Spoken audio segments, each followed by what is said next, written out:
Radio Publique Africaine.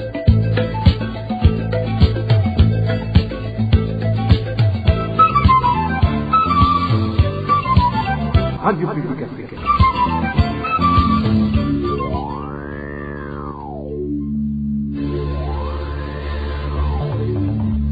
C'est le moment de suivre le journal parlé en français. À la présentation, Josiane Mouzaneza. Au sommaire de cette édition, meurtre ce samedi sur la personne du représentant légal de l'église Zébu et de son invité venu des États-Unis. Les conflits liés au leadership au sein de l'église adventiste du 7e jour seraient à l'origine de ce double assassinat.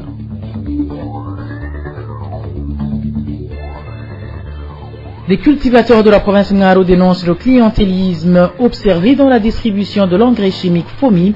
Ils font savoir que seuls les membres du parti au pouvoir, le CNDD-FDD, sont priorisés. Vous le suivrez dans ce journal. Dans ce journal, nous vous parlerons également des inquiétudes des habitants du quartier Charama suite à une canalisation des eaux des pluies qui n'est plus du tout fonctionnelle, surtout en cette période pluvieuse. Voilà pour les grandes articulations. Bien le bonsoir chez vous, mesdames et messieurs. Tout de suite, le développement de ces titres.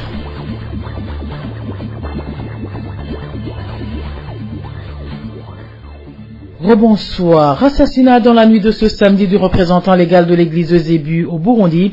Il a été fusillé par des gens non encore identifiés. Des balles ont également grièvement blessé la personne avec qui il était, laquelle personne a fini par succomber à ses blessures. Les détails avec Emmanuel Niyongeko. Jean-Gordien Niyongeko, actuel représentant légal de l'église Zébu au Burundi, c'est lui qui a été tué par balle ce samedi vers 20h. Selon nos sources dans la localité, ce révérend pasteur rentré à son domicile au quartier Ruziba, zone Kanyosha, en commune Moha, dans la municipalité de Bujumbura. Au moment où il essayait d'entrer à l'intérieur de sa parcelle, en passant par le portail, un individu qui n'a pas été identifié en tenue militaire a surgi de nulle part et a tiré à bout portant sur cet homme de Dieu et il est mort sur le champ. Après ce forfait, le tireur a pris le large. Selon toujours nos sources, les informations en provenance de Luziba font savoir qu'au moment de cet acte ignoble, révérend pasteur Jean-Gordien Niyongeko était en compagnie du nommé Salvatore Nzambimana, représentant de la même église Zébu dans l'état de Missouri aux États-Unis d'Amérique.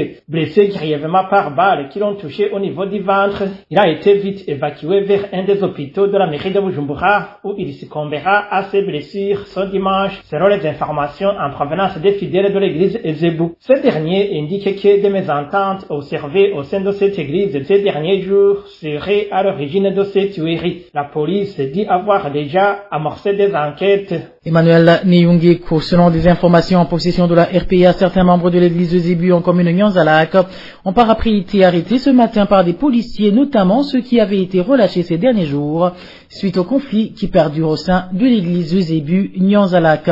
On ignore encore s'il y a une relation entre ces arrestations et l'assassinat du représentant légal de cette église.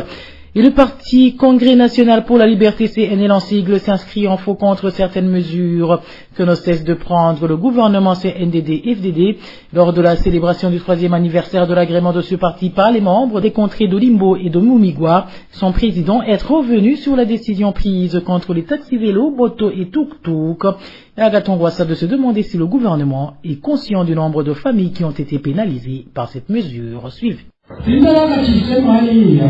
amapikipiki amakinga n'ibintu cyo bose bikorera abantu bubikiye babanga iki. Il y en a qui ont soulevé la question des vélos, motos et j'en passe. Moi aujourd'hui, je me demande combien ils ont privé le droit de manger chaque jour. Laissons de côté les propriétaires ou les conducteurs de ces vélos, motos et tuk-tuk parce que eux, ils ont été sacrifiés. Prenons seulement les mécaniciens. Que sont-ils devenus? Prendre des décisions, oui, mais chers amis, dans toutes les décisions à prendre, il faut d'abord penser aux intérêts de tous et en plus, il faut l'avis de tous les concernés. Moi, je ne pense pas que si l'on nous avait tous consultés, les concernés y compris, je ne pense pas qu'une telle mesure aurait été prise. On aurait ensemble analysé les contours des problèmes causés par ces motos, vélos et tricycles, si bien sûr, problème il y en a, et on aurait pris des mesures qui mettent à l'aise tout le monde, ces autorités y compris. ubwo kwezi twakugira ngo abantu kweza uko niba ko twari gutora inyishu ishobora guhimbara abo batware igahimbara nabo. S'agissant de la mesure des examens en réseau, Agathon Rwasa dit mal comprendre comment on peut confier le choix des examens à un bureaucrate. Encore une fois, Agathon Rwasa, il est le président du parti CNL.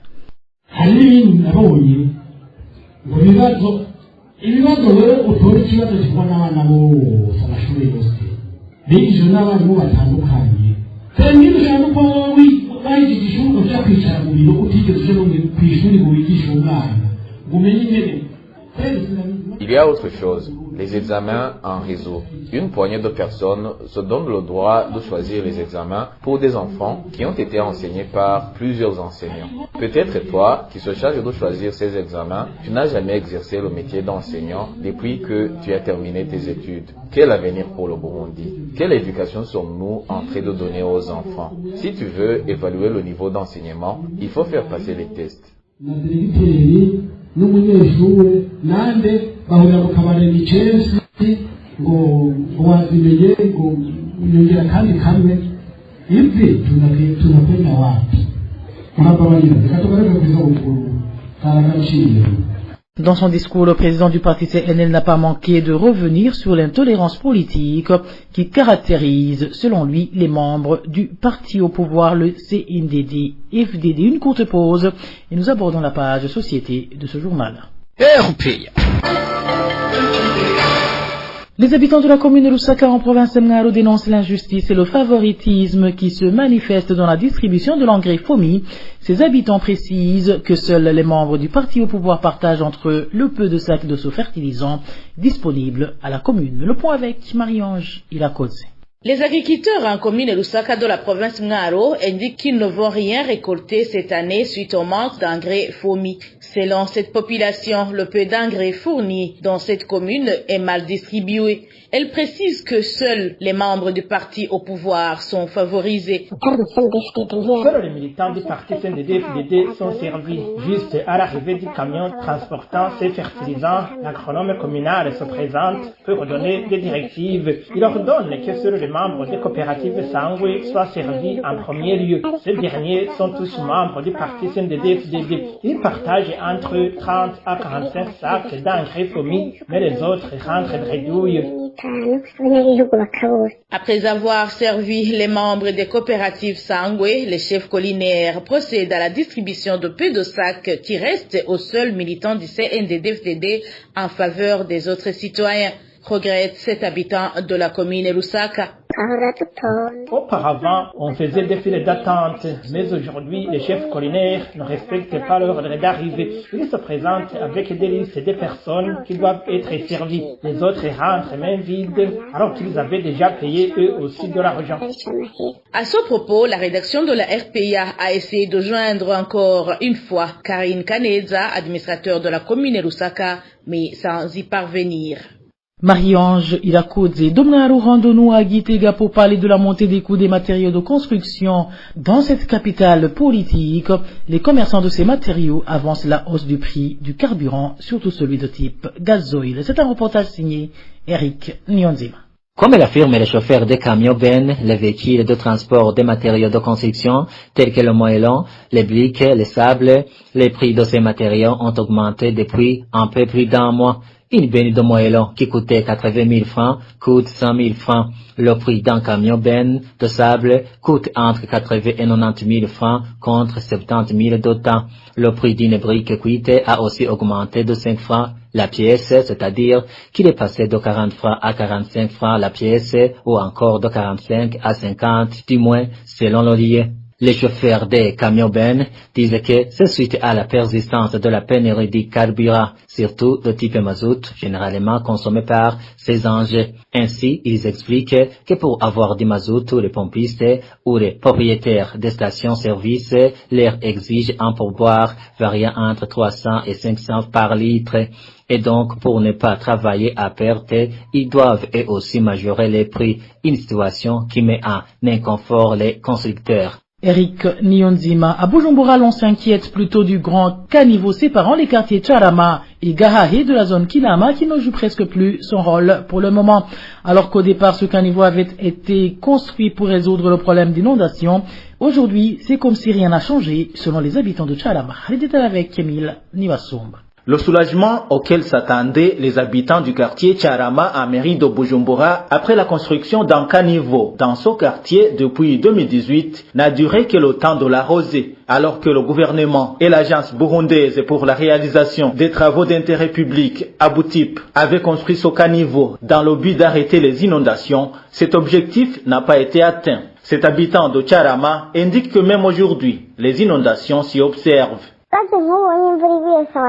Parfois, quand la pluie tombe, nous ne sortons pas de nos maisons. Durant ces périodes, il arrive que des routes deviennent impraticables pour certains véhicules comme les voitures. Seules les camionnettes peuvent circuler. L'eau déborde jusque même dans nos enclos et ça devient difficile de trouver où mettre le pied.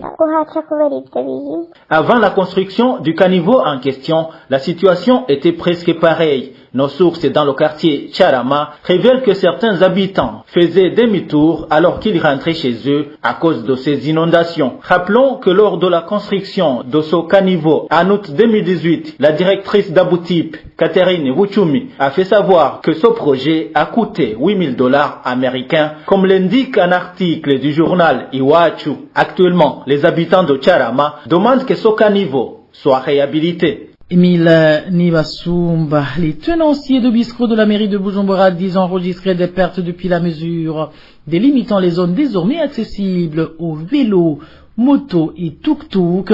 Mais comme à chaque chose malheur est bon, les dockers, s'en réjouissent car ils n'ont été aussi sollicités qu'en ce moment. Le reportage est signé Elvis Nyomongere. Les cabaretiers qui font la commercialisation des produits brandis dans la ville de Bujumbura, depuis l'absence de transporteurs qui les servaient d'intermédiaire pendant l'approvisionnement. Ils indiquent que cette situation est prévue depuis que la décision interdisant la circulation des vélos, motos et tricycles dans les quartiers de Bujumbura est tombée. Pour ce citoyen, les propriétaires de Bisson ont habituellement décidé de se tourner vers le portefeuille. Ceux qui le peuvent cherchent des dockers pour les aider à transporter ces produits. Ces porte-faits interviennent donc pour résoudre ce problème. Cette population indique également que les consommateurs de même que les propriétaires de bistrots agréés un peu donc le plus. Ceux qui vendent dans leur maison d'habitation ajoutent 2 ou 300 sur le prix officiel d'une bouteille de bière car ils doivent payer les porte-faits. Mais les propriétaires de cabarets qui sont agréés ne peuvent pas le faire de peur d'être arrêtés par les autorités. Ces commerçants faut également savoir qu'ils enregistrent un manque à gagner considérable car ils sont obligés de parcourir à une grande distance pour s'approvisionner, surtout que les produits brandis sont devenus de plus en plus rares. Ils demandent au gouvernement de revoir cette décision qu'il est dictatoriale.